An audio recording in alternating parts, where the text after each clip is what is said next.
स्वागत है आप सभी का आपके अपने लिख पढ़ यूट्यूब चैनल में। आज हम लोग बात करेंगे एईडीओ वैकेंसी के बारे में। पिछले वीडियो में भी हम लोगों ने बात किया था कि बहुत ही मच अवेटेड वैकेंसी थी जिसका नोटिफिकेशन ऑफिशियल आ गया था। असिस्टेंट एजुकेशन डेवलपमेंट ऑफिसर इस पोस्ट का नाम है। और आज हम लोग बात करेंगे इसके एग्जामिनेशन पैटर्न के बारे में, सिलेबस के बारे में, क्योंकि थोड़ा सा अनोखा, थोड़ा सा अलग काइंड ऑफ सिलेबस है। पहले तो बात चल रहा था कि भैया एजुकेशन डिपार्टमेंट की वैकेंसी है तो एजुकेशनल डिग्री चाहिए, लेकिन ऐसा कुछ नहीं है। सबसे पहले बात करें, यहाँ पे आप देख सकते हो जो यहाँ पे वैकेंसी से रिलेटेड अपडेट है। बीपीएससी जो है रिक्रूटिंग ऑर्गेनाइजेशन है, पोस्ट का नाम है असिस्टेंट एजुकेशन डेवलपमेंट ऑफिसर एईडीओ। इसके साथ ईडीओ भी आने वाला था। कुल मिला के 1500 प्लस वैकेंसीज होने वाले थे, लेकिन ऐसा कुछ नहीं हो रहा है। 935 खाली एईडीओ के लिए वैकेंसी आया हुआ है। और एग्जामिनेशन के प्रोसेस के बारे में बात करें तो रिटन एग्जामिनेशन होगा। रिटन एग्जामिनेशन जो होगा वो ऑब्जेक्टिव टाइप में होगा, ठीक है ना। ऑब्जेक्टिव टाइप में रिटन एग्जामिनेशन होगा एंड देन आपका डॉक्यूमेंट वेरिफिकेशन, सर्टिफिकेट वेरिफिकेशन होगा। वीडियो में बने रहिएगा क्योंकि बहुत कुछ जो है बदला है इस वैकेंसी से। इस वैकेंसी से सिलेबस भी बदला है, इस वैकेंसी से जो है अलग अलग चीज़ें जो है बदली है। तो वीडियो में बने रहिएगा। एग्जामिनेशन का पैटर्न ऑब्जेक्टिव टाइप है। इसमें कौन कौन से पेपर्स होंगे साथियों, तो यहाँ पे आप देख सकते हो जनरल लैंग्वेज का पेपर होगा, है ना, भाषा, जिसमें हिंदी और अंग्रेजी दोनों पूछा जा रहा है, ठीक है ना। Hindi as well as English दोनों रहेगा। भाषा में जनरल स्टडीज रहेगा, जनरल एप्टीट्यूड रहेगा। नंबर्स की बात करें तो 100 मार्क्स पर पेपर, मतलब जनरल लैंग्वेज भी होगा आपका 100 मार्क्स का, जनरल स्टडीज भी होगा 100 मार्क्स का, जनरल एप्टीट्यूड भी होगा 100 मार्क्स का, और आपका हर पेपर जो होगा 100 मार्क्स का। या एग्जामिनेशन ड्यूरेशन 2 घंटे का पर पेपर होगा। तो ये थोड़ा सा अलग एग्जामिनेशन पैटर्न आपको यहाँ पे देखने को मिल रहा होगा, है ना। 3 पेपर, तीनों 100-100 नंबर का क्वेश्चंस पूछा जाएगा और तीनों 2-2 घंटे का पेपर होगा। तो थोड़ा सा अलग है यहाँ पे। बीपीएससी कुछ अलग इंप्रोवाइज करता हुआ यहाँ पे दिख रहा है, इसीलिए हम लोगों ने इस वीडियो को आपके साथ साझा करना जरूरी समझा। अब यहाँ पे देखिए क्या है कि जनरल लैंग्वेज जो है पार्ट ए जो होगा जनरल इंग्लिश होगा और पार्ट बी जो होगा जनरल हिंदी होगा। इंग्लिश आपका 30 नंबर का होगा।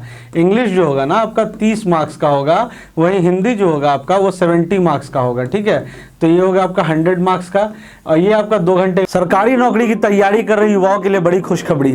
लिख पढ़ ऐप, जहां मिलेगा आपको सभी एग्जाम के लिए daily quiz, model papers, online test series, video lectures, e books और बहुत कुछ। तो फिर देर किस बात की, अभी डाउनलोड करें लिख पढ़ ऐप, क्योंकि पढ़ लो चाहे कहीं से, फाइनल सिलेक्शन होगा यहीं से। धन्यवाद की जाएगी।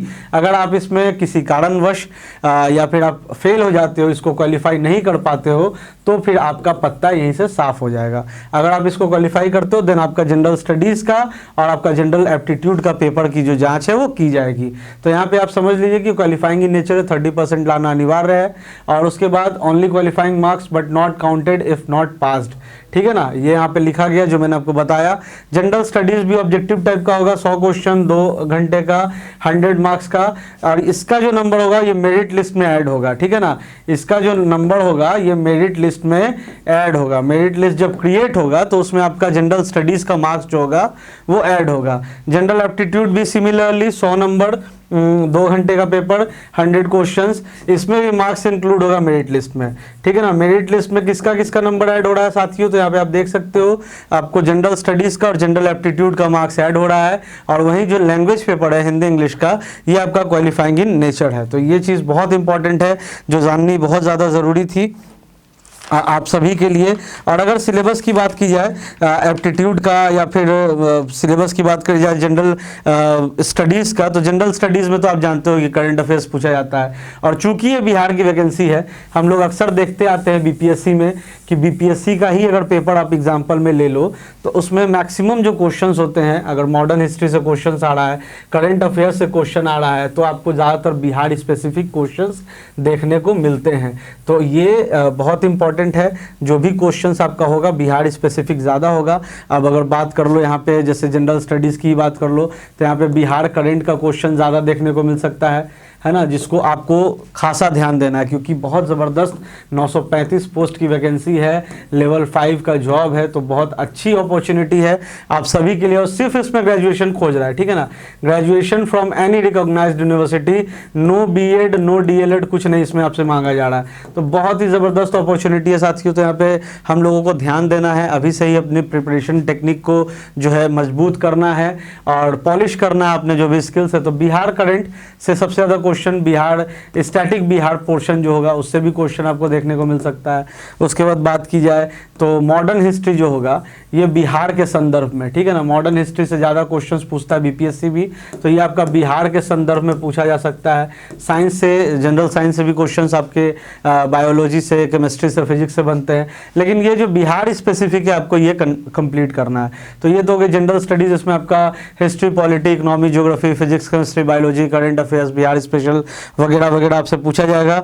जनरल लैंग्वेज में अगर हम लोग बात करें, क्योंकि क्वालिफाइंग है इसको ही पास करना जरूरी है, तो ये लैंग्वेज है, इसमें आपको ग्रामर वगैरह पूछा जा सकता है ना, ग्रामर पूछा जा सकता है, हिंदी इंग्लिश में वोकेबुलरी से क्वेश्चंस पूछे जा सकते हैं, है ना, साइनो एंटो इस टाइप के क्वेश्चंस आपको लैंग्वेज में देखने को मिलेंगे। उसके बाद अगर बात की जाए हम लोग अगर जनरल एप्टीट्यूड की बात कर लें तो इसमें आपको number system, percentage, average, profit loss, data interpretation, statistics के क्वेश्चन देखने को मिलेंगे, है ना।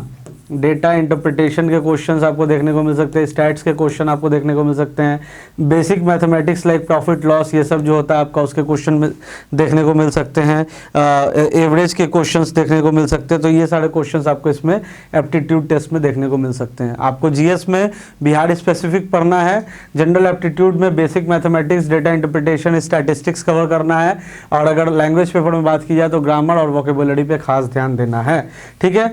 तो ये हो गया, एग्जामिनेशन पैटर्न थोड़ा अलग था। और बात अगर करें इस जॉब के बारे में तो काफ़ी बेहतरीन ये अपॉर्चुनिटी है, क्योंकि इसके बाद जो आपकी जो प्रमोशन होगा वो डीईओ यानी कि डिस्ट्रिक्ट एजुकेशन ऑफिसर के तौर पे आप जाने जाइएगा। अभी आपका एईडीओ की ये पोस्ट है, उसके बाद अगर आगे भी आप बढ़ते हो तो इसमें बहुत ही अच्छा स्कोप है, बहुत ही अच्छा आपका एग्जामिनेशन, अगर आप जैसे आप इसको क्लियर करते हो तो इसमें स्कोप ऑफ वर्क की अगर बात कर लो, वर्क प्रोफाइल की बात कर लो, या फिर प्रमोशनल स्कोप की बात कर लो तो काफ़ी बेहतरीन है। तो यहाँ पे हम लोगों ने सिलेबस के बारे में डिस्कशन किया, एग्जामिनेशन पैटर्न के बारे में डिस्कशन किया। ऐसे कंटेंट, ऐसे अपडेट्स आपको रेगुलरली हमारे चैनल पे मिलेंगे, तो सब्सक्राइब कीजिए हमारे लिख पढ़ यूट्यूब चैनल को। Thank you.